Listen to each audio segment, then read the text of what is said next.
হচ্ছে নাবালিগ সন্তান, তাদের যদি সোনা থাকে, পয়সা থাকে, হোয়াটএভার ইট ইজ, যাকাত কিভাবে দেওয়া হবে? উনি বলেছেন ডিফারেন্স অফ অপিনিয়ন আছে। উনি হানাফি অপিনিয়নটা জানতে চাচ্ছেন। প্রথম প্রশ্ন। আচ্ছা শেখ, এখানে আমি একটা হাদিস একটু আগে বলেছিলাম কিন্তু যে রুফিয়াল কলাম আন সালাসিন, এর মধ্যে বাচ্চারাও কিন্তু আছেন যে তাদের উপরে শরীয়তের কোনো বিষয় কিন্তু এখন আরোপিত হয়নি। এখন বাচ্চাকে আপনি মালিক বানিয়ে দিয়েছেন, বলেন তো যে বাচ্চা কি এই অর্থ খাইতে পারবে? তার তো সেই সক্ষমতা নেই। এটা মূলত এই জন্য হানাফি স্কলাররাও এটাকে ধরে নেন যে এটা তার মালিকানা, তার বাবা মার উপরেই আছে। এই জন্য ওয়ালিদেরকে জাকাত দিতে বলেন ওই সম্পদের, মানে বাবাকে। কারণ এই বাচ্চাকে যদিও আপনি মালিক বানাচ্ছেন, এটা ধরতেও পারে না, খাইতেও পারে না, ছুঁইতেও পারে না। ইভেন কোনো ছেলে যদি এখন বলে, ধরেন আপনার মেয়ের বয়স এখন 5 বছর, 10 ভরি সোনা আপনি তাকে দিয়েছেন, এই 10 ভরি সোনা নিয়ে এখন যদি সে পার্কে হাঁটতে যাইতে চায়, আপনি কি জীবনও দিবেন? কেন দিবেন না?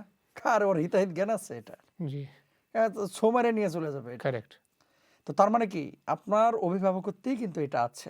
এবং সবচেয়ে বড় বিষয়, স্বাধীনভাবে আপনি কিন্তু এটা ব্যবহার করতে পারেন। রাইট।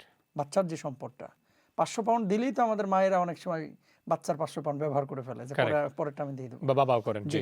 তার মানে কি বোঝা যায় যে মালিকানাটা এখানে মূলত কার আছে? অভিভাবকের আছে।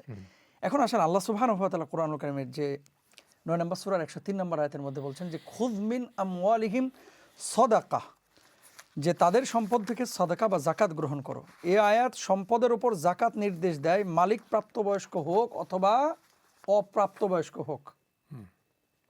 আমি মনে হয় আমার কলার দর্শককে বুঝাইতে পেরেছি। আল্লাহ কি বলছেন? খুয মিন আমওয়ালিহিম সাদাকা, যে তাদের সম্পদ থেকে সাদাকা গ্রহণ করো। তাহলে এখানে মালিক প্রাপ্তবয়স্ক হোক বা অপ্রাপ্তবয়স্ক হোক, মানে সম্পদের যাকাতটা আদায় করতে হবে। এরপর আল্লাহ রাসূল সাল্লাল্লাহু আলাইহি ওয়াসাল্লাম অন্য একটি হাদিসের মধ্যে বলছেন, ইত্তাজিরু ফি আমওয়ালিল ইয়াতামা লা তাকুলুহা সাদাকা, ইয়াতিমের সম্পদে ব্যবসা করো, ইয়াতিমদের সম্পদে ব্যবসা করো যাতে যাকাত তা খেয়ে না ফেলে। আচ্ছা, এটা কিন্তু হাদিসটা হচ্ছে তিরমিজির। জি। মানে ইয়াতিমের যদি সম্পদ থাকে, তাহলে এই সম্পদের ব্যবসা করতে কাকে বলছেন? অভিভাবককে বলছেন। কে বলছেন? আমার নবী বলছেন, রাসূল সাল্লাল্লাহু আলাইহি ওয়াসাল্লাম। তো দেখেন, তার মানে ইয়াতিমের সম্পদের পরোক্ষ অভিভাবকত্ব বা দায়িত্ব বা জিম্মাদারি দেওয়া হয়েছে কাকে? ওয়ালিকে। জি। তো সেদিক থেকে আসলে যাকাতটা ওয়ালি আদায় করে দিবেন আর ইনশাআল্লাহ। করলে বেটারও হয়, আপনি মুক্ত হয়ে গেলেন। মুক্ত। আর 2 নম্বর বিষয় হচ্ছে এই বাচ্চার নিরাপত্তার জন্য, সওয়াবের জন্য এবং সম্পদ বৃদ্ধির জন্য যাকাত আদায়ের বিকল্প। এটা বরকত। তাহলে কেন আমরা এখানে অন্য অপিনিয়ন খুঁজতে যাব? তাহলে বেস্ট হচ্ছে অভিভাবক হিসেবে ওনারা যখন যাকাত নিজেদের ক্যালকুলেট করছেন, এই বাচ্চার সম্পদটা যেন ক্যালকুলেট করে যাকাতটা আদায় করে নেবেন। তবে এখানে হানাফি মাযহাবে ইসলামিক স্কলাররা বলছেন যে যাকাত না দিলেও হবে। শাফি এবং মালিকি মাযহাবে তারা বলছেন যাকাত দিতে হবে। ইনশাআল্লাহ। তো আমরা বলছি এখান থেকে, তাহলে আপনার কথা অনুযায়ী উত্তম হচ্ছে অভিভাবক দিয়ে দেওয়া।